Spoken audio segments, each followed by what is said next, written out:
आज हम लोग बायोलॉजी का चैप्टर है स्वास्थ्य एवं रोग। उस चैप्टर का एक टॉपिक है इन्फ्लुएंजा, जो एक प्रकार की बीमारी है। सबसे पहले हम बताएंगे कि बीमारी विषाणु जनित भी होता है, कवक जनित भी होता है, जीवाणु जनित भी होता है, वगैरह और भी प्रकार की बीमारियां होती है। आज जिस बीमारी की हम चर्चा कर रहे हैं यह एक विषाणु जनित बीमारी है। कैसी बीमारी है? विषाणु जनित बीमारी है। विषाणु को हम अंग्रेजी में वायरस कहते हैं। क्या कहते हैं? वायरस कहते हैं। तो यह एक वायरस जनित बीमारी है जिस बीमारी का नाम इन्फ्लुएंजा है, अर्थात इसको हम फ्लू के नाम से भी जानते हैं। इन्फ्लुएंजा बीमारी को हम फ्लू के नाम से जानते हैं। अब हम आपको यह बताना चाहेंगे या ऑब्जेक्टिव क्वेश्चन भी इस प्रकार के पूछा जाता है कि इन्फ्लुएंजा या फ्लू किस प्रकार की बीमारी है, तो आप स्पष्ट शब्दों में बताएंगे कि इन्फ्लुएंजा या फ्लू एक विषाणु जनित बीमारी है। अब संक्रमण कैसे होता है, अर्थात इन्फ्लुएंजा जैसी बीमारी का वायरस का नाम है, तो इन्फ्लुएंजा जैसी विषाणु जनित बीमारी का जो विषाणु का नाम है, जिसका नाम है ऑर्थोमिक्सो विषाणु, इसको हम मिक्सो वायरस नामक विषाणु भी कहते हैं। अर्थात मिक्सो वायरस कहें या ऑर्थोमिक्सो विषाणु कहें, इसी विषाणु के कारण व्यक्ति इन्फ्लुएंजा या फ्लू जैसी रोग से संक्रमित होता है। अर्थात आप बताएंगे कि इन्फ्लुएंजा का विषाणु है वो ऑर्थोमिक्सो विषाणु है, अर्थात मिक्सो वायरस नामक विषाणु से इन्फ्लुएंजा नामक रोग होता है। इसमें आगे बताई जाती है कि न्यूक्लियोप्रोटीन एंटीजन के आधार पर इस विषाणु के 3 प्रकार होते हैं, ए, बी एंड सी, जिसको अभी हमने आपको मेंशन किया है। यह आप बताएंगे कि न्यूक्लियोप्रोटीन एंटीजन के आधार पर जो यह ऑर्थोमिक्सो विषाणु या मिक्सो वायरस विषाणु होते हैं उसके 3 प्रकार होते हैं, ए, बी और सी।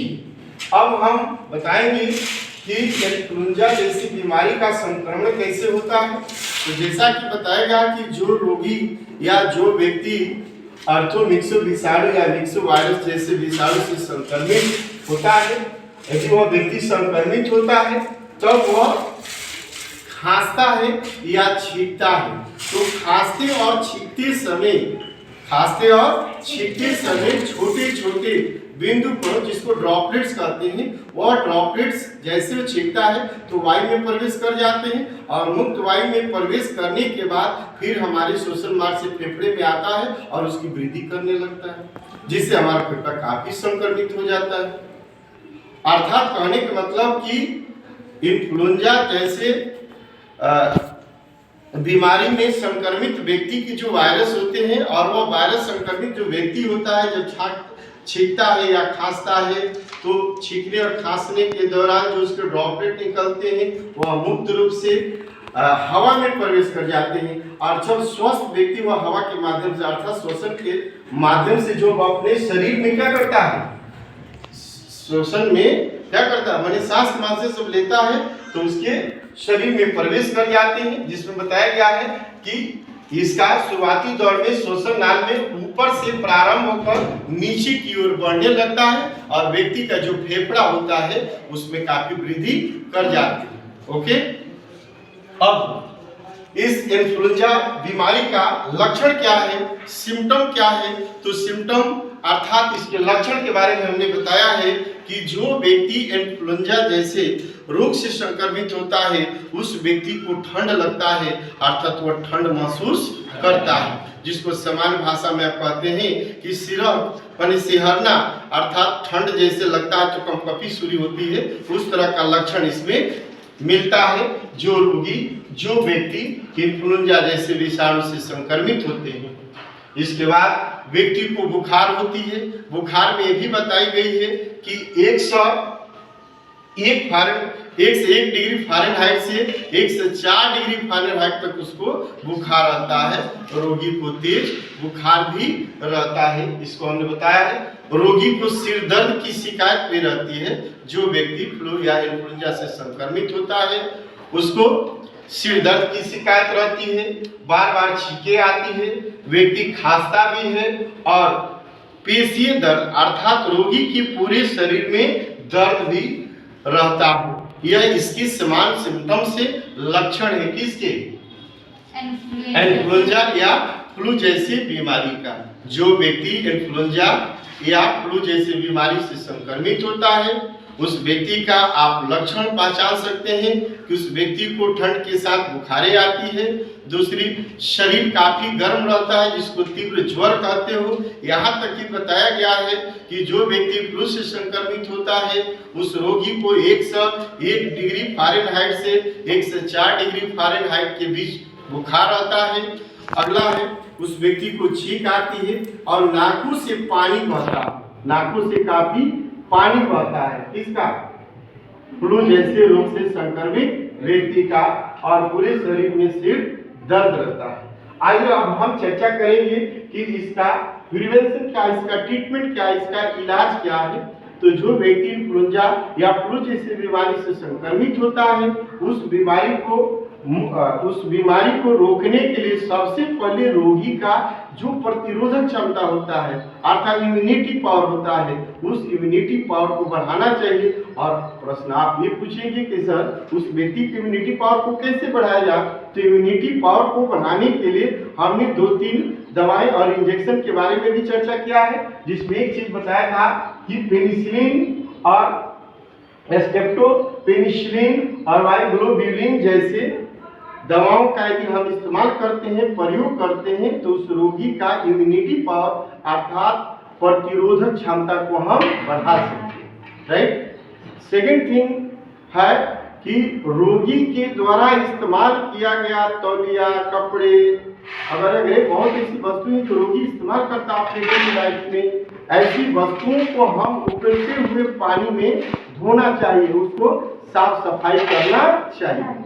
और इस रोग को नियंत्रित करने के लिए यह स्पष्ट है कि जो व्यक्ति इस रोग से संक्रमित होता है उस व्यक्ति को किसी स्वस्थ व्यक्ति से अलग रखना चाहिए। किस रोगी को? जो फ्लू इन्फ्लुएंजा जैसी बीमारी से संक्रमित होता है उसको स्वस्थ व्यक्ति से अलग रखना चाहिए। इतना ही नहीं, उस रोगी को एक तेल का नाम मैं बता रहा हूँ, यूकैलिप्टस का जो तेल होता है उसे कपड़े में भिगाकर रोगी के नाकों पर रखना चाहिए। क्या रखना चाहिए? नाकों पर रखना चाहिए। किसका तेल? यूकैलिप्टस नामक तेल जो होता है कपड़े में भिगाकर रोगी के नाकों पर रखना चाहिए और उसका प्रयोग करना चाहिए।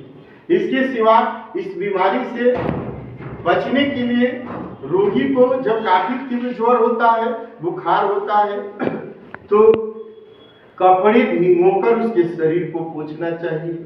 यहाँ तक कि कपड़े भिगोकर उसको निचोड़कर उसका पट्टी भी लगाना चाहिए अर्थात पट्टी का भी प्रयोग करना चाहिए। और रोगी को यह प्रयास करना चाहिए कि भोजन तरल के रूप में देना चाहिए। पर्याप्त मात्रा में रोगी को भोजन तरल मात्रा में माने तरल रूप में ही अधिक से अधिक या पर्याप्त मात्रा में देना। और एक हमें मेडिसिन लिखा है, ये मैगाडीन यह औषधि होता है। इस औषधि का भी यदि रोगी उपयोग करता है तो इस रोग से निजात पा सकता है। और इसमें हमको विश्वास है कि आप लोग ये भी ध्यान रखेंगे कि रोगी को पौष्टिक आहार भी देना चाहिए। तो अभी ऊपर से हमने आपको बताया है कि इन्फ्लुएंजा एक वायरस जनित बीमारी है, इसको हम फ्लू के नाम से भी जानते हैं। यह बीमारी जो होता है ऑर्थोमिक्सो विषाणु या मिक्सो वायरस नामक विषाणु के द्वारा होता है। न्यूक्लियोप्रोटीन एंटीजन के आधार पर इस विषाणु के 3 प्रकार होते हैं, ए, बी और सी। संक्रमण कैसे होता है?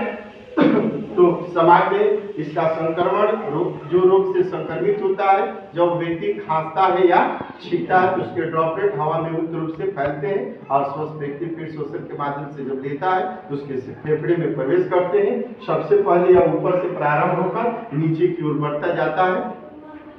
और इसके सिम्टम के बारे में बताया कि रोगी को ठंड लगती है, सिर दर्द की शिकायत होती है, पेशियों में दर्द होता है, पूरे शरीर में दर्द रहता है, नाक जो होता है पानी की तरफ बहते रहता है, नाक में पानी का बहाव काफी तेज होता है, छींकता और खांसता है। और यह इसके समान लक्षण है अर्थात सिम्टम्स है। रोकथाम का उपाय है कि रोगी की इम्यूनिटी पावर को बढ़ाने के लिए पेनिसिलिन और माइक्लोबिन जैसी इंजेक्शन या दवा का इस्तेमाल करना चाहिए। यूकैलिप्टस जैसे तेल कपड़े में भिगोकर रोगी के नाक पर रखना चाहिए। जो रोगी से संक्रमित होता है स्वस्थ व्यक्ति से दूर रखना चाहिए। रोगी के द्वारा प्रतिदिन जो उपयोग किए जाने वाले वस्तुओं को उबले हुए पानी में उसे साफ करना चाहिए। अच्छी तरह से साफ सफाई पर भी ध्यान देना चाहिए। तीव्र ज्वर होने पर रोगी को कपड़े भिगोकर पानी में उसे पोंछना चाहिए और उसके सिर को पट्टी का भी इस्तेमाल करना चाहिए। और ये मैटाडीन जैसी औषधि का उपयोग करने से हम इस रोग से निजात पा सकते हैं। बहुत बहुत धन्यवाद।